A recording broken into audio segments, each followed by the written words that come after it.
The massive view screen aboard the EFS Defiant displayed the haunting images of destruction over and over.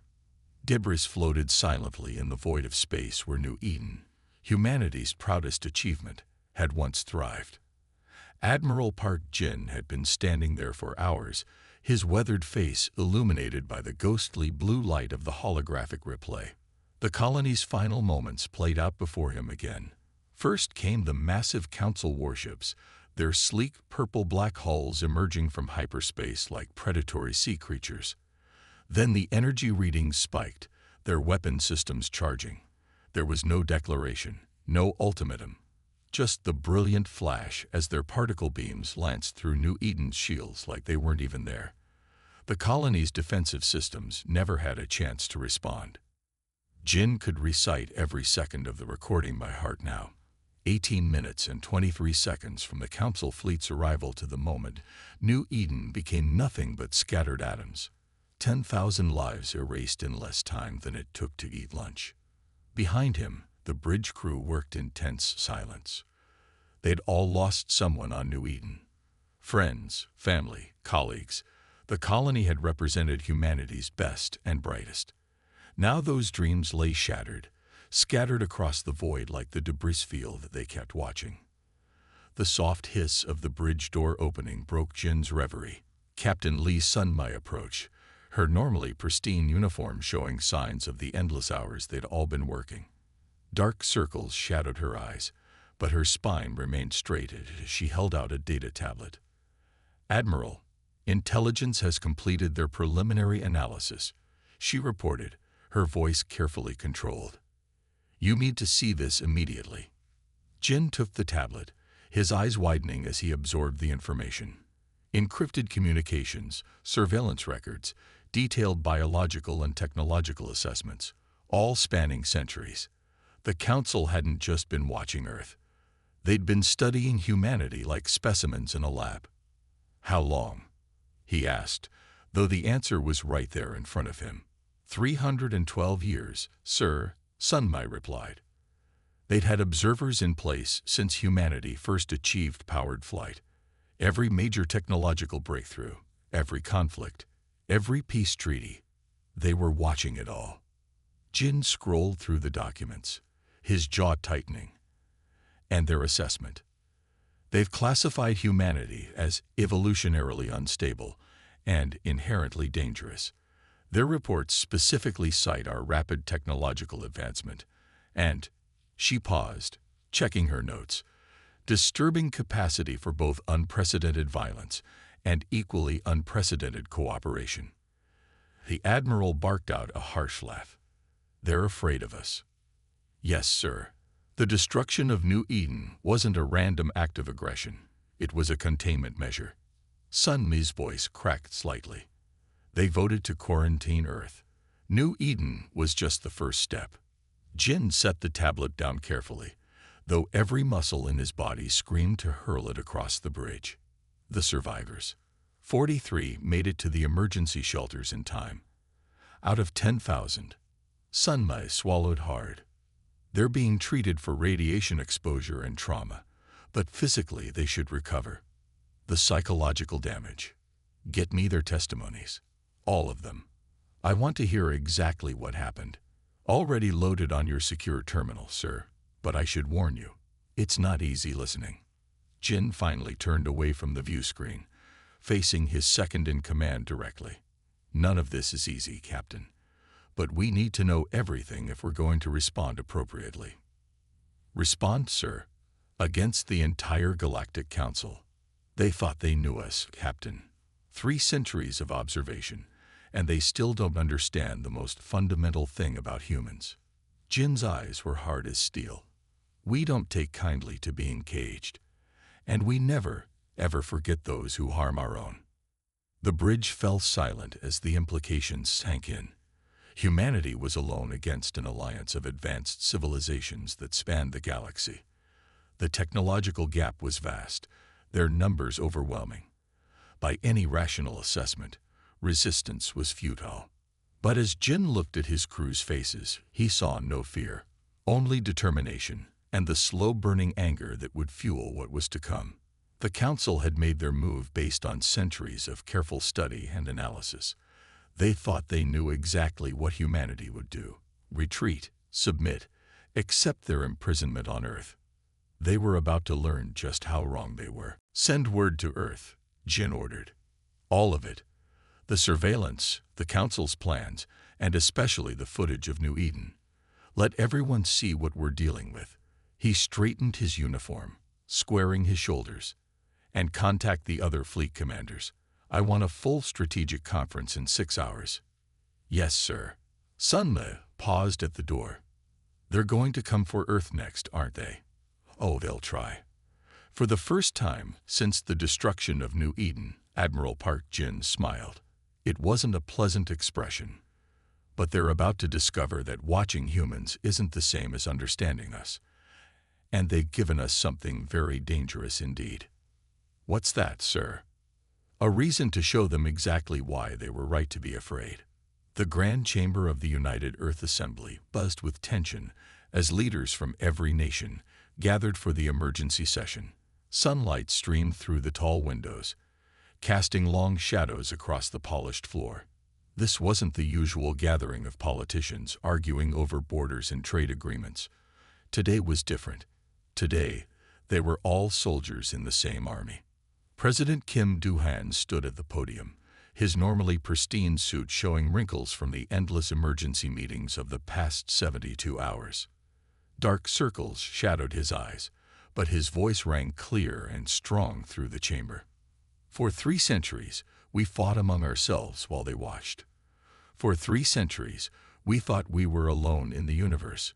We were wrong on both counts." He gestured to the massive screen behind him, where the destruction of New Eden played in silent, horrible clarity. 10,000 of our people, our best and brightest, murdered without warning or provocation. The assembled leaders watched in grim silence. Some had seen the footage dozens of times already, but they couldn't look away. Every flash of light, every frame of destruction, burned itself deeper into their collective memory. "The Galactic Council thought this would break us," Do-han continued. "They thought we would cower, submit, accept their quarantine. Instead, they have given us the greatest gift possible." He paused, looking across the chamber. "They have given us unity." Defense Minister Kang Hae-nul rose from his seat, touching a control on his wrist. The holographic display sprang to life in the center of the chamber, showing technical schematics that made several leaders gasp. "Project Phoenix," Hae-nul announced, his voice steady.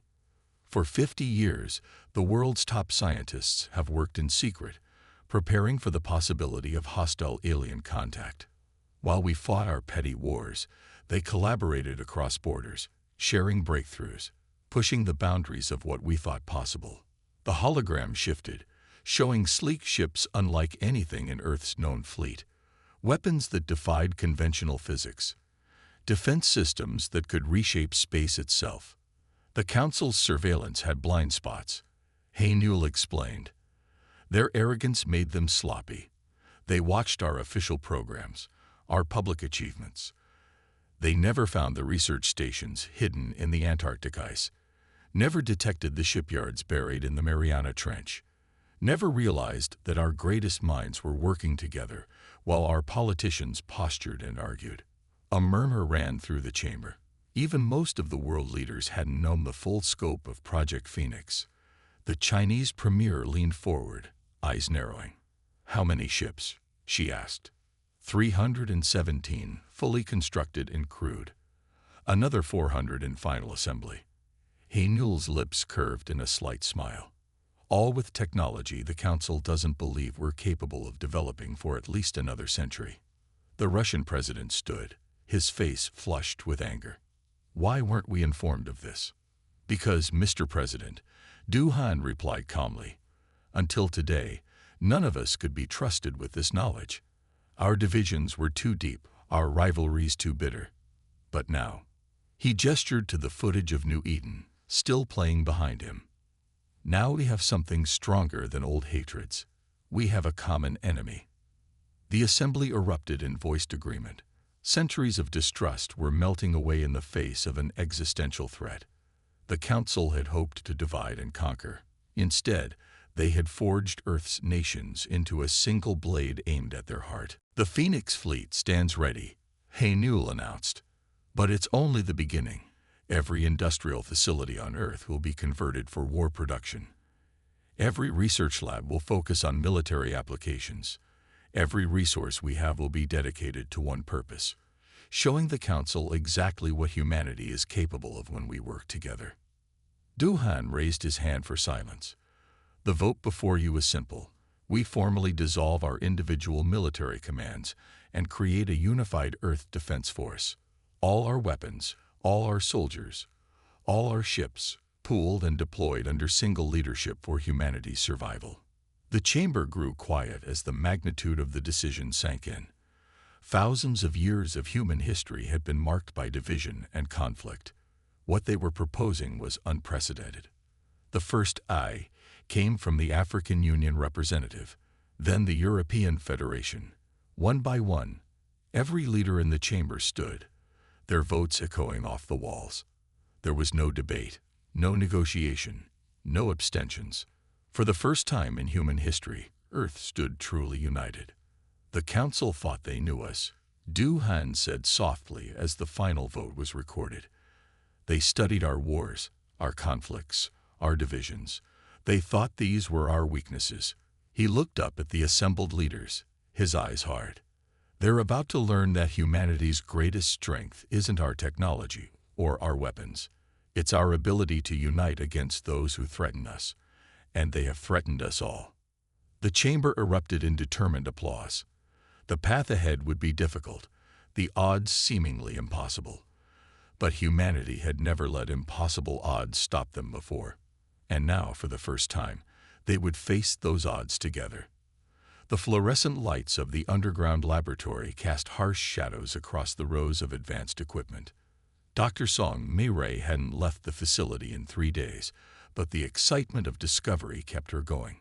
Her dark hair was messily tied back, and coffee cups littered her workstation as she reviewed the latest test results. Around her, dozens of scientists worked at various stations, their quiet murmurs mixing with the hum of sophisticated machinery.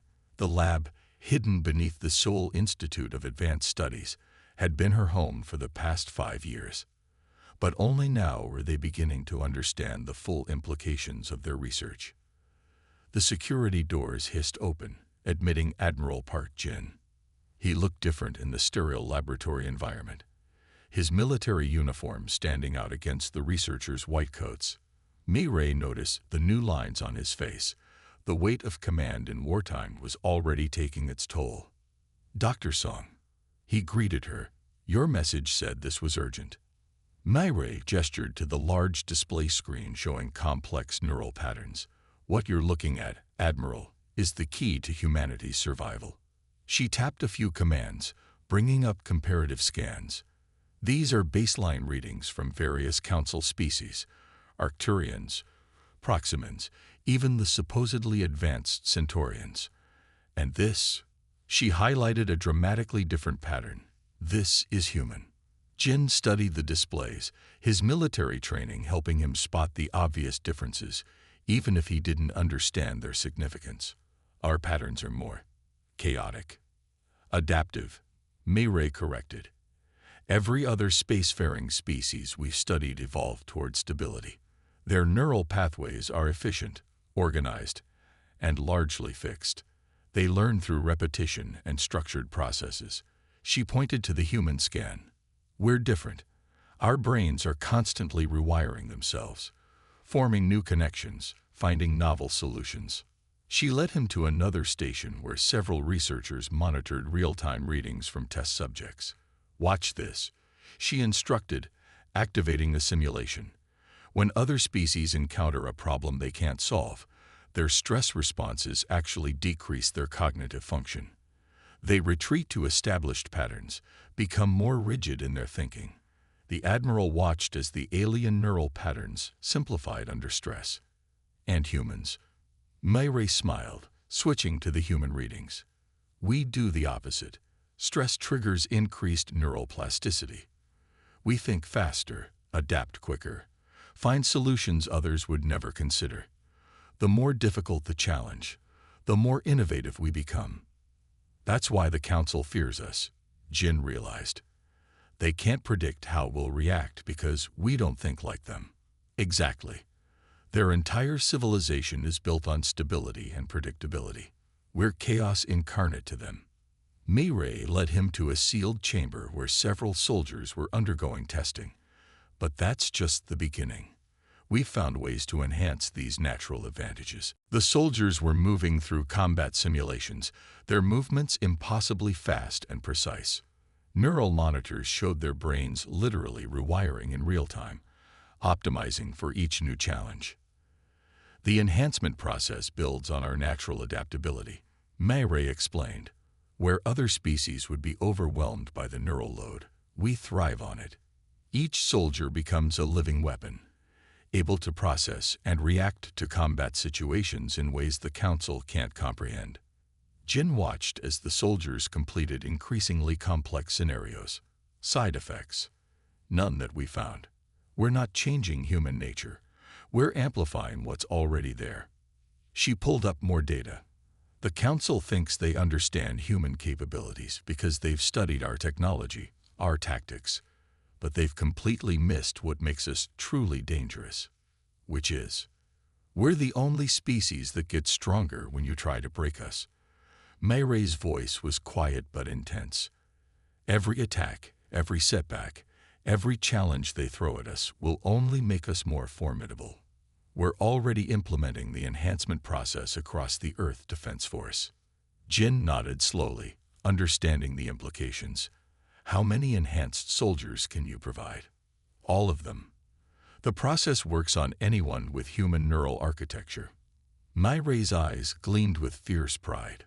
The Council thought quarantine would contain us. Instead, they've created the perfect conditions for humanity to demonstrate just how dangerous we can be. She brought up one final display. Combat footage showing enhanced soldiers in action.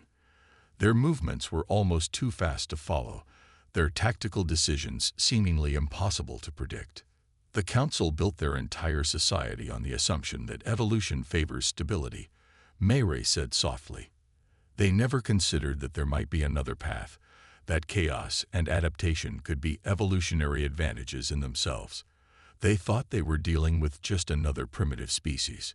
She turned to the Admiral, her expression determined. They're about to learn just how wrong they were. Jin watched the combat footage for a long moment. Keep pushing the research, Doctor. If they want to see humanity's true potential, we'll give them a demonstration they'll never forget. Mei nodded, already turning back to her work. The Council had spent centuries studying humanity, but they'd missed the most important thing about their supposed test subjects. Humans didn't just survive challenges, they evolved to overcome them. And now, humanity faced the greatest challenge in its history. The Council had no idea what they'd unleashed. The EFS Shadow Blade slipped through space like a knife through dark water. Commander Yunta watched from the bridge as his stealth frigate's quantum sensors painted a picture of the Proxima Council base. The massive installation hung in space like a metallic spider, its defense platforms spinning slowly in their eternal dance. Status report, Tai ordered quietly, though the Council's sensors couldn't have heard him even if he shouted. Stealth systems holding at optimal levels, his tactical officer reported. The rest of the wolf pack is in position. They have no idea we're here. Tai allowed himself a small smile. 6 months of hit-and-run attacks had taught them much about Council defensive systems. The aliens relied heavily on predictable patterns, their massive warships and defense stations designed to repel traditional assaults. They never expected an enemy to fight like this. "Show me the target zones," he commanded. The holographic display zoomed in, highlighting the base's key vulnerabilities. Supply lines, communication arrays, sensor nodes, all the vital systems the Council thought were safely protected behind their wall of heavy weapons. Behind him, the bridge crew worked with practiced efficiency. They'd done this dance many times before. striking from the shadows, vanishing before the council could respond. Some called it cowardly. Todd called it smart. Sir, receiving final confirmation from the Swift Wind and Night Talon, his communications officer reported. All ships are in attack positions. Todd nodded, studying the tactical display one final time. 3 stealth frigates against a major council base. On paper, it was suicide. But humanity had stopped fighting by the council's rules the day they destroyed New Eden. Begin the attack sequence, he ordered. Launch quantum mines on my mark. The mines were humanity's newest weapon, combining their enhanced neural technology with quantum mechanics in ways the council hadn't thought possible. They were invisible to conventional sensors, guided by artificial intelligence that thought as unpredictably as humans themselves. Mines armed and ready, sir. Tai watched the council's defense platforms continuing their predictable patrol patterns. They were looking for large ships, massive energy signatures, the traditional signs of an impending attack. They would never expect what was coming. Launch. Dozens of quantum mines slipped from the stealth frigate's launch tubes, their propulsion systems barely a whisper in the void. They moved like schools of fish, adapting their paths in real time, finding gaps in sensor coverage that shouldn't have existed. First wave approaching target, Tactical reported. Council defenses still inactive. Tad leaned forward slightly. Detonate.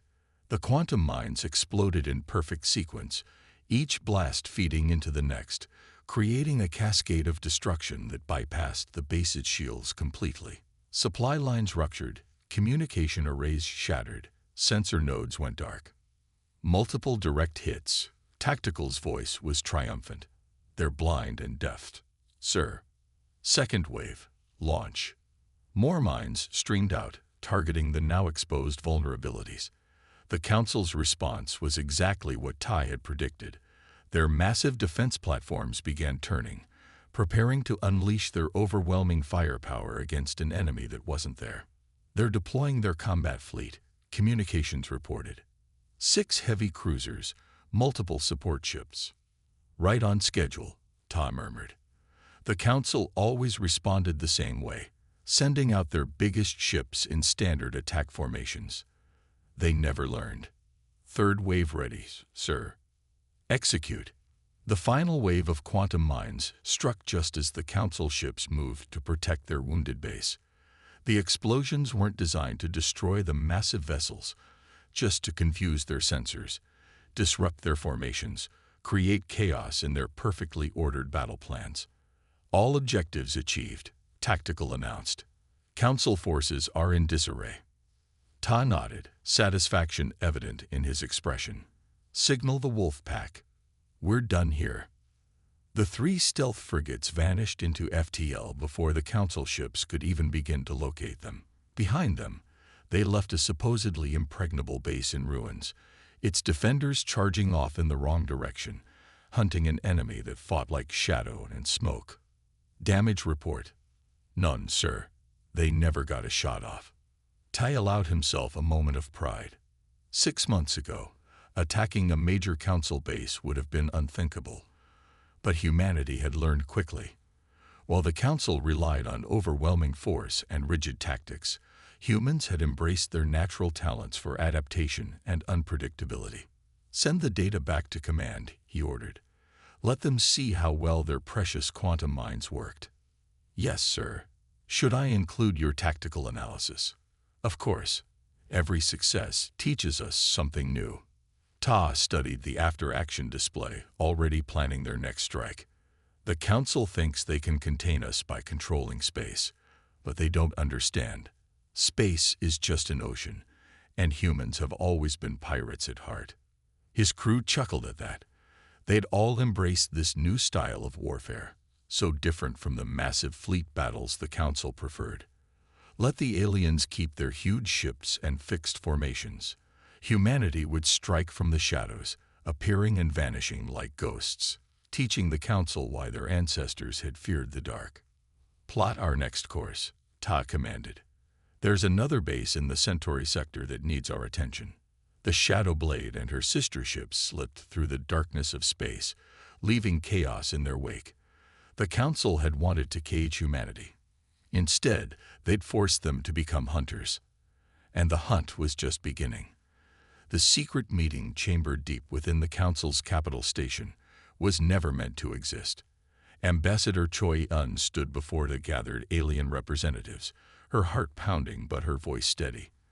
The room's privacy shields hummed softly, blocking all surveillance while carefully doctored security feeds showed empty corridors and vacant rooms. "We have exactly 18 minutes," she announced to the assembled aliens. After that, the security loop will become noticeable to even their automated systems. The gathered representatives, 17 species in all, shifted nervously in their seats. Many were lower-ranking diplomatic staff, chosen because their disappearance would attract less attention. A few were military officers who had seen too much to stay loyal to the Council. All of them were risking everything by being here. Eon activated her data crystal, and holographic evidence filled the air around them.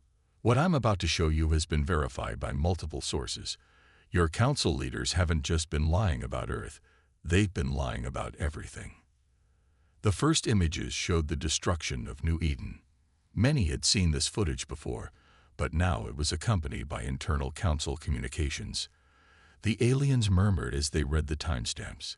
The attack had been planned months in advance, long before any supposed threat assessment.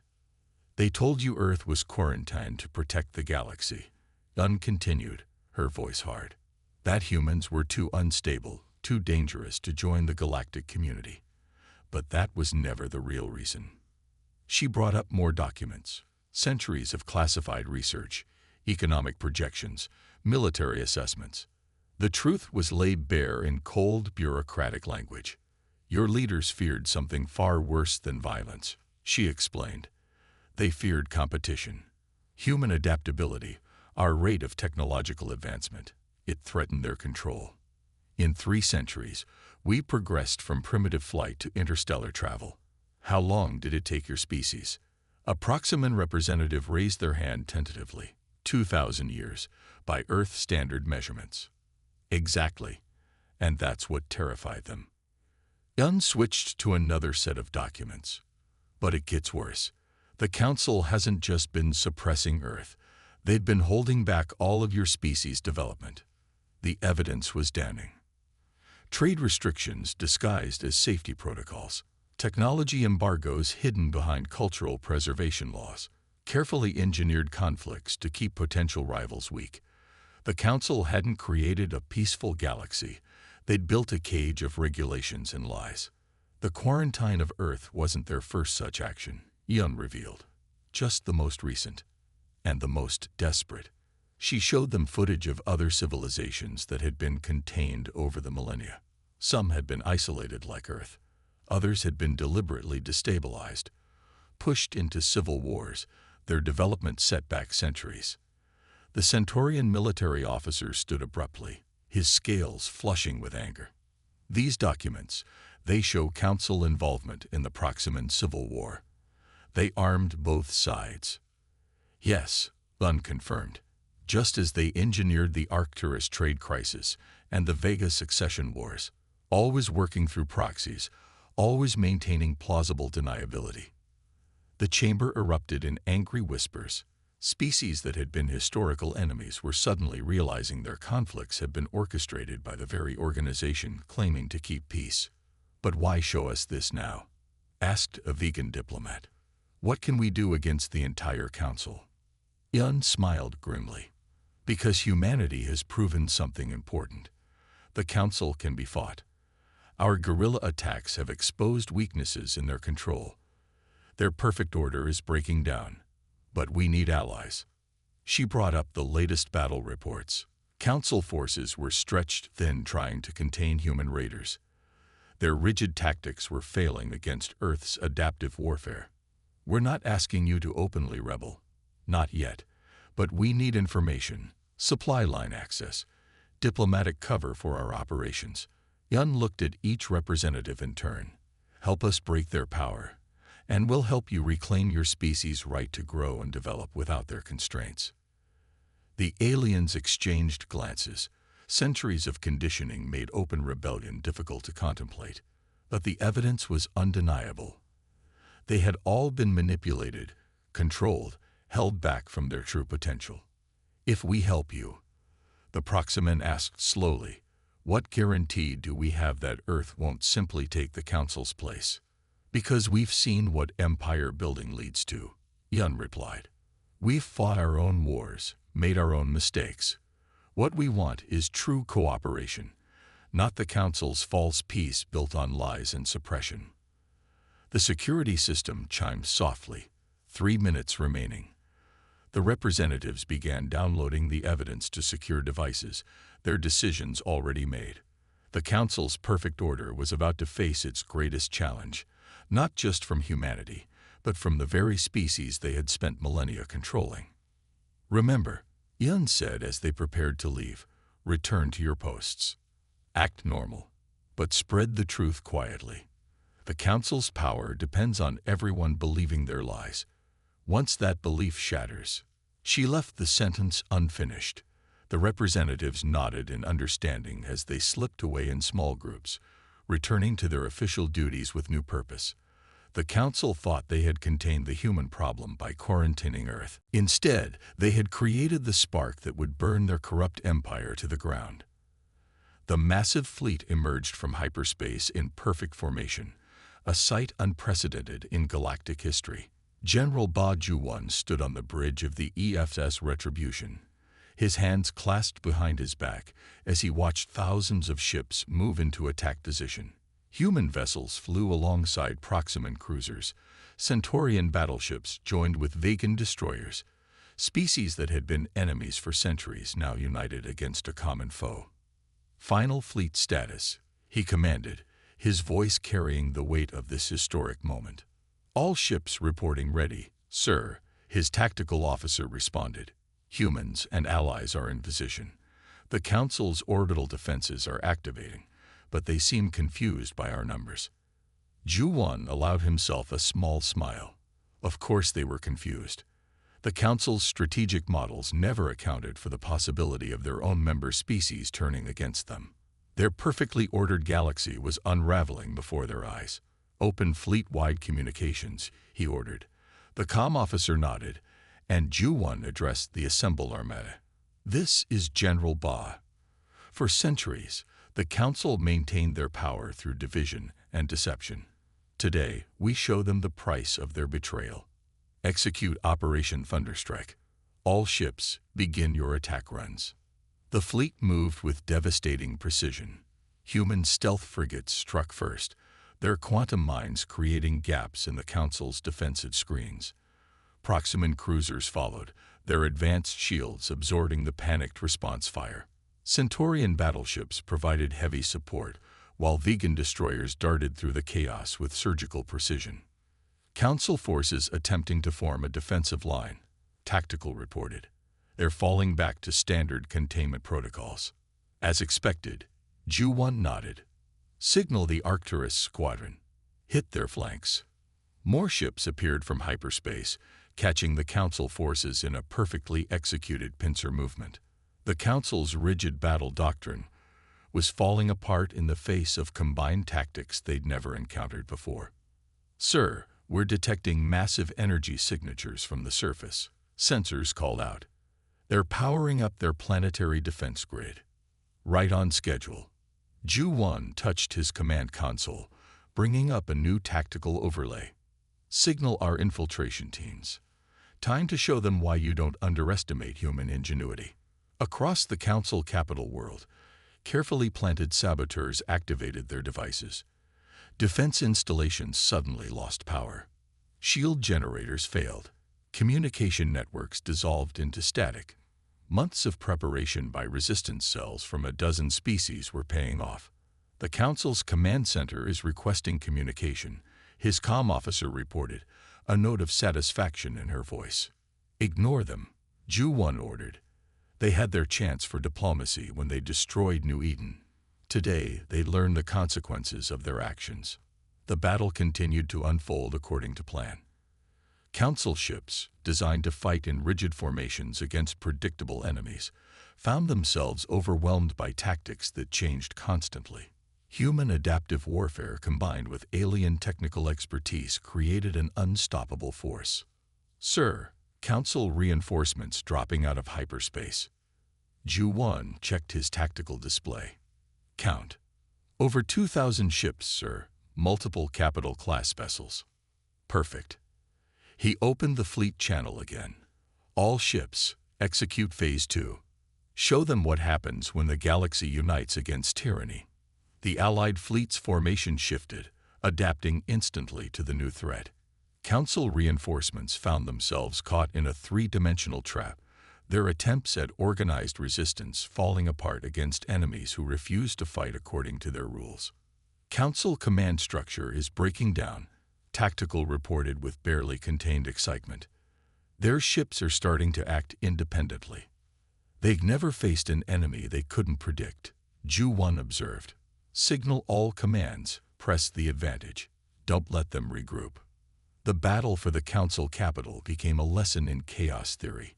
Human unpredictability combined with alien precision created patterns of attack that no defense could anticipate. Council ships found their carefully planned responses turned against them, their formations shattered, their strategies useless. Sir, we're detecting surrender signals from multiple Council vessels. Ju-1 nodded slowly. Accept their surrender. Prepare boarding teams. He paused, watching as more Council ships powered down their weapons.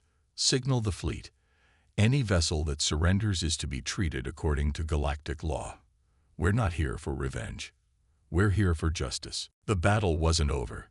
The Council's ground forces would need to be dealt with, their leadership captured, their corrupt system dismantled.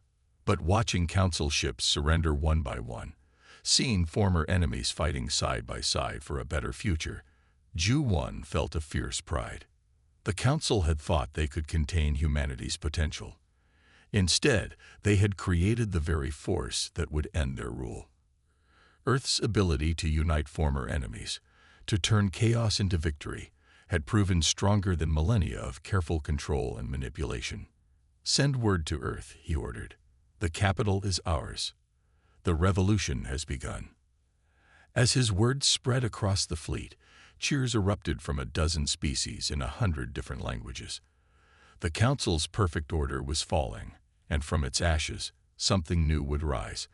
A galaxy where adaptation and cooperation replaced control and suppression.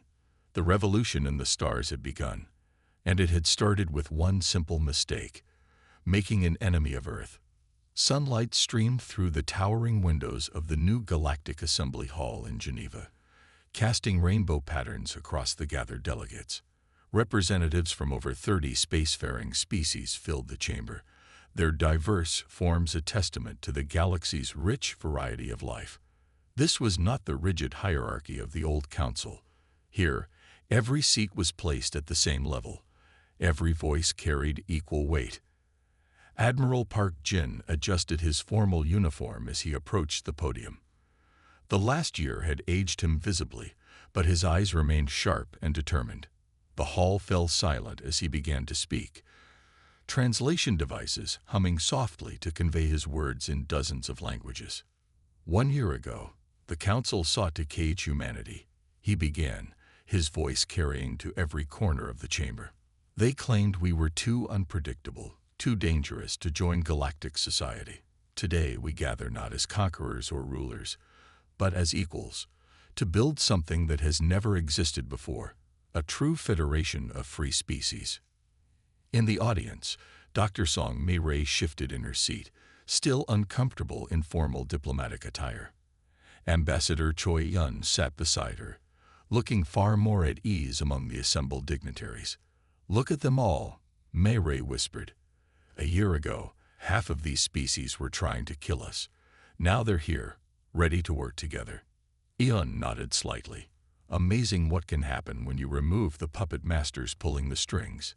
Jin continued his address, outlining the principles of the new federation. No species would control another. Technological advancement would be shared, not suppressed. Conflicts would be resolved through dialogue and mutual understanding, not manipulation and force. The Council's greatest fear was change, he explained. They built an empire based on stagnation, on the suppression of potential. We choose a different path, one of growth, adaptation, and cooperation. The delegates listened intently. Many had seen their own societies transformed in the past year, freed from centuries of subtle control and engineered limitations. The fall of the Council had unleashed a wave of progress across the galaxy. We didn't want this war, Jin reminded them. We sought only to explore the stars, to join the galactic community as peaceful partners. But when forced to fight, we revealed something extraordinary.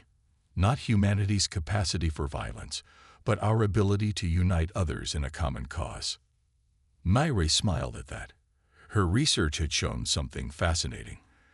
Other species were beginning to show increased neural plasticity, their minds adapting and growing in ways the Council had long suppressed.